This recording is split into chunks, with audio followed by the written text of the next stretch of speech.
All right, I'm the Flat Rate Master, and our automotive technicians underpaid. In most cases, abso-freaking-lutely. In this industry, I get a lot of interaction with people via email, being comments, being DMs, and on Instagram, Facebook, etc. The vast majority of this industry is grossly underpaid. Just is. There's no way around it. Whether that is the abuses of a shop using the flat rate system to, well, have free labor hang around the shop all day while they wait for an waiter oil change to come in, underpaying hourly technicians because they have that constant cost, or just because, whether that's shops abusing the flat rate system, whether that's poor rates for hourly techs, whether that's poor rates or commissions for hourly commission techs, this industry is grossly underpaid in most instances. There's just no way around it. Good experienced B-Tech should not be making $35,000. Good B-Tech should not be making that kind of money in any part of the United States. I mean, I'm not even gonna get into over in the UK where they're even worse paid.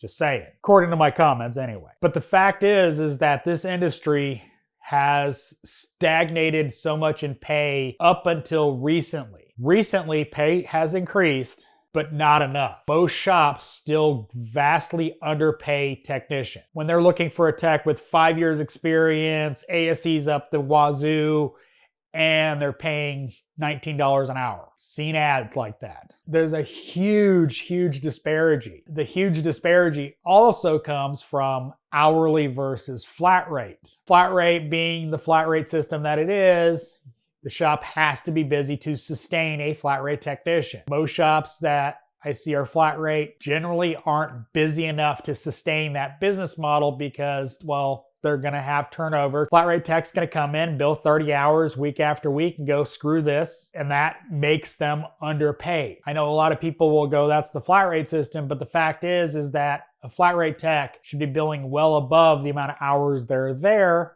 because flat rate, if they're not able to do that because of the business that they're in, that means they're underpaid. And the same goes for the technicians that go to work for an hourly shop for less money than they should be paying. I know it's getting better. The vast majority of shops still grossly underpay. I know there's gonna be a bunch of people in the comments that, oh, we pay. Very low percentage. Most shops do not pay what technicians are worth. As technicians, we need to stop accepting that low pay. They're not gonna pay you for your expertise. You need to go work somewhere else. And I know sometimes that's not easy, comfort, etc. But the fact of the matter is if you're being underpaid, you're being underpaid. Industry is abusive to you, physically, mentally, and everything else. And we need to be compensated for this industry. We need to make the most money we can so that when we eventually get out of this industry, we have savings, we have retirement, the other stuff that the industry rarely does. But as an industry,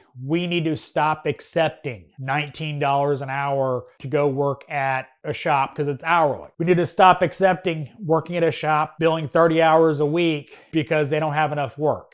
We need to stop accepting that. We need to move on. We need this industry to pay every technician a real wage for the stuff that we do. And that should be top tier technicians should be creeping up on that 100K model. Hate to tell you shop owners, but yeah, you should have technicians making 100K plus. Now, obviously those are gonna be the top tier guys, not the, C, B guys, but that's where they should be, not 40 grand. We need this industry to pay better across the board. So I hope you found this video entertaining at least. As always, thanks for watching. I am the Flat Rate Master.